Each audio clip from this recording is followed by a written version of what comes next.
Hey everyone, it's your girl Layla. Welcome back to my channel. The grass ain't green on the other side, no. You did me dirty for the last time, so now I gotta say goodbye.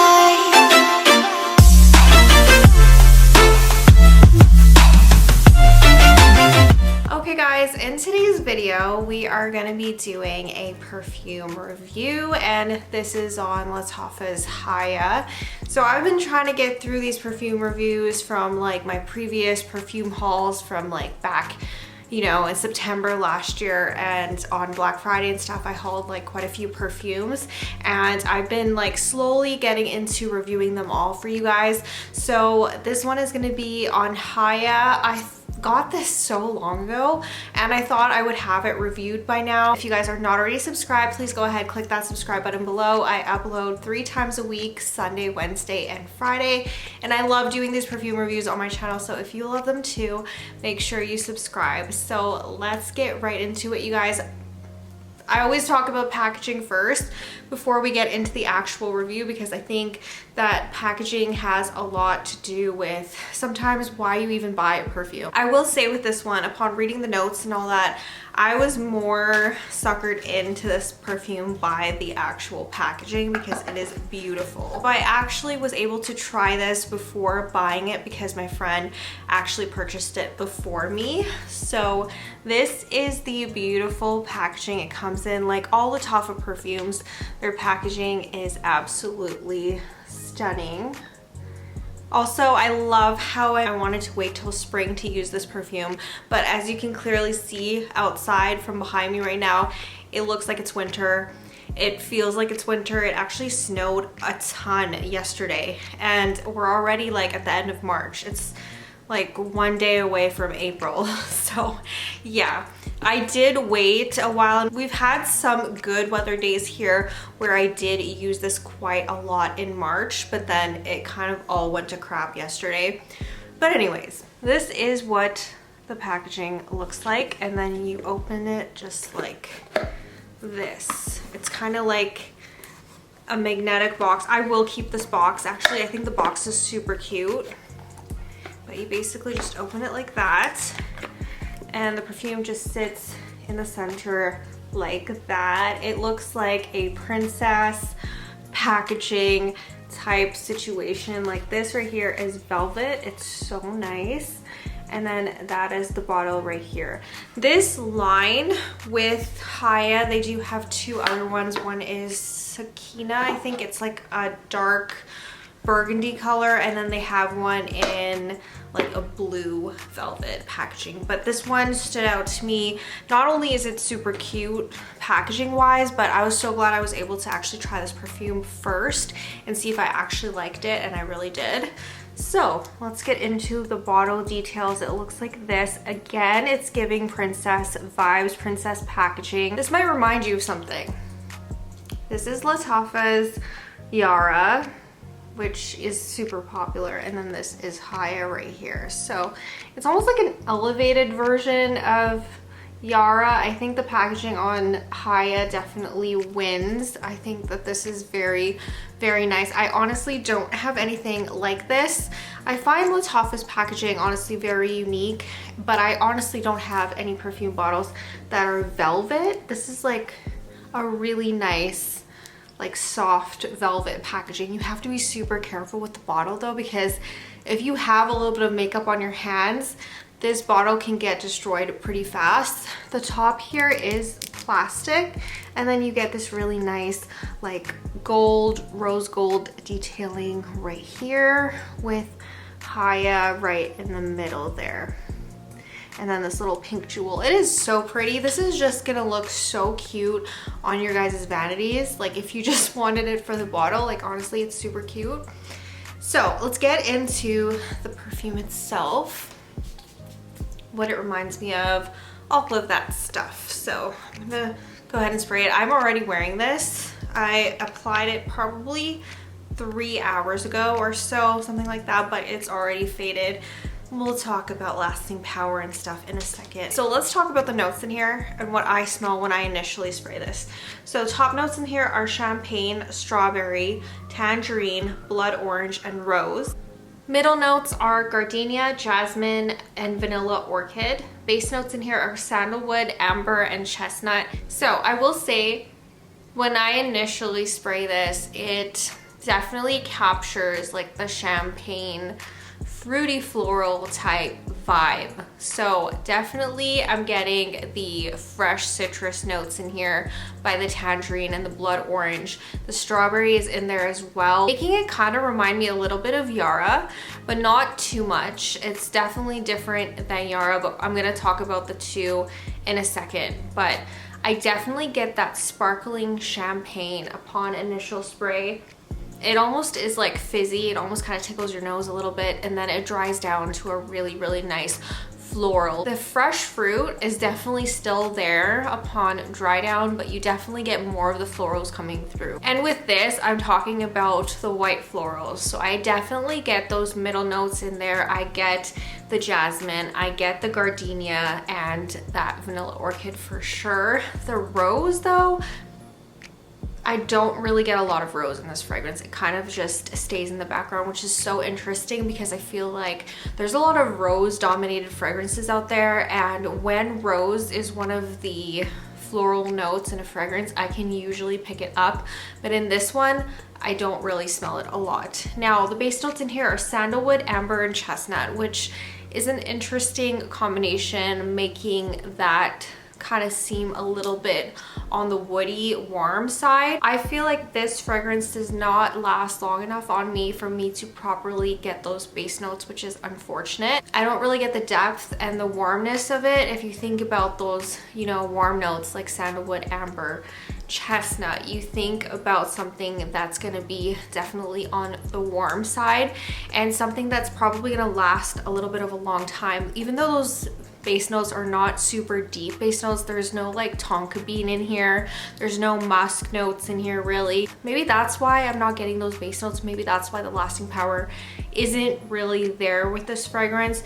However, I do like and appreciate this fragrance. I do like the fact that it is a fruity floral. These are the types of fragrance I definitely go for in the spring, summer months. I do love my fruity florals. Now, this fragrance, okay, when did this come out? I know this wasn't like the early 2000s. Okay, Haya was launched in 2022. Okay, so this fragrance is not something unique. This is something that you've definitely smelled before. This definitely gives like early 2000s vibes when it comes to fragrances. I'm not saying that this is a dated perfume at all. I still really, really love it and appreciate it for what it is. However, it does remind me of stuff I've smelled in the early 2000s. Maybe something by J.Lo like Live, or something like Paris Hilton's Eris.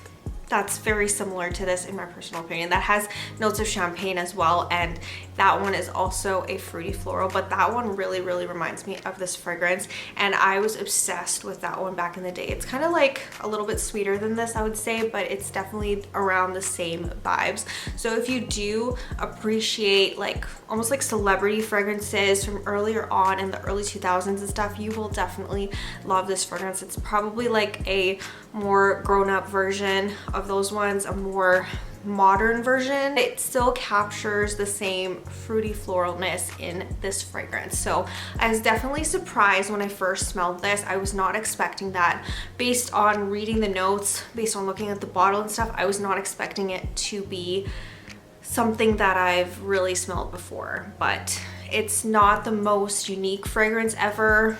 Would I say it's a must-have? No, but I think it's really pretty, and if you do appreciate stuff by Paris Hilton or like celebrity fragrances, you're going to love this one as well.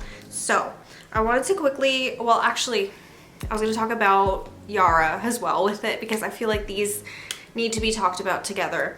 So with that being said, will I continue to wear Haya in the spring, summer months? Yes. I've already gotten compliments on this just by wearing it, and I think that's amazing. I love it when I get fragrance compliments. That means, you know, I know that something is really good and people can actually smell it around me, right? Okay, let's go over the lasting power before we talk about this in comparison with the Yara, because they are two very, very different fragrances in terms of lasting power. So this one right here, I would say is probably the least or like worst performing Lattafa perfume that I own. And that's really, really sad to say. Like, it's really, really sad to say that, but it really and truly is. This one only lasts between, I want to say, like 3 to 4 hours. This is not a cold weather perfume whatsoever. So a couple days ago, I've been wearing this pretty consistently for a month now, and I wore this a few days ago. It's when it first started getting cold and snowing again. It's been like off and on like this in most of March, but last week when it started to get a little bit cold again, I was still like obsessed with this perfume and wanting to wear it. And then I realized how bad the lasting power is when it's even a little bit cold outside. I've been talking about like when it's -3 outside, when it's like very much like a mild winter temperature. This does not work for that. So I will say the lasting power on this one is between 3 to 4 hours, which is not great because most Lattafa perfumes last all day, or between like 6 to 10 hours, around that range. Yara actually lasts me through most of my hikes, which is so interesting. Like, I never really wore perfumes during hikes and stuff like that until one of my friends started wearing this one, and I realized how long this fragrance actually lasts. But yeah, these two are not the same with lasting power. I'm gonna continue to maybe let this one macerate a little bit now that I have sprayed it. I've used it a little bit. I'll maybe let it sit for a few weeks and see if that changes in terms of lasting power. But I've had this one since September, so I feel like this is just how this particular fragrance performs. It does have mixed reviews on Fragrantica with lasting power. Some people say it lasts really long on them. Some people say the lasting power is not great. I kind of fall in that range where this does not last very long on me. So now comparing it to Yara. So this one right here, Yara. I will say this one is a pretty heavy hitter when it comes to lasting power. This one lasts on me between 6 to 8 hours. Sometimes even longer. Like I said, I've taken this on hikes before. Like, I've worn this on hikes before and it's lasted pretty long on me. These are very similar in terms of, you're probably, if you like Haya, if you already own this one, you're gonna love Yara. If you already own Yara, you're probably also gonna really like Haya because these are both fruity floral fragrances. This one is definitely more powdery. Yara is definitely more powdery, and it does have more fruity notes in terms of like the mix of fruity floral. I think this one has more berry notes in it for sure. Like, that berry note really stands out in this one, whereas this one has like a fresh strawberry note. So this one's kind of sweeter, more powderier. This one is more like fresh and juicier, if I had to compare these two. But I honestly feel like if you have this one, you probably are really gonna like this one, and they're not the same fragrance at all. So you definitely can own both, and that's perfectly fine. But yeah, I do really wish this one lasted a little bit longer. In terms of sillage and all that, I would classify this one as moderate. People can definitely smell you, but it's not like something that's beast mode, not something that's super strong. It's also, I feel like, a very crowd-pleasing perfume because most people do really like fruity florals. If you don't like sweet fragrances or anything like that, I know there's a lot of people that think sweet fragrances or gourmands are headache-inducing. This one right here is light enough. It's really well balanced, so I feel like it's definitely a crowd pleaser and most people will like the way this smells. So it's a very work safe, it's a very safe fragrance, I would say. So I don't think that there's people out there that are gonna absolutely hate this one, but you might hate the lasting power. But if you don't mind bringing it with you, reapplying throughout the day, then I think it's fine. So that concludes my review for Lattafa Haya. Do you guys own this one? What do you think about it? Leave it in the comments below. And that is pretty much it for this one. If you are not already subscribed, please go ahead, click that subscribe button below. I upload 3 times a week, Sunday, Wednesday, and Friday, and I will see you guys soon with a new video. Bye. I let you deeper than I let anyone else before. before. Fell in love with my bro,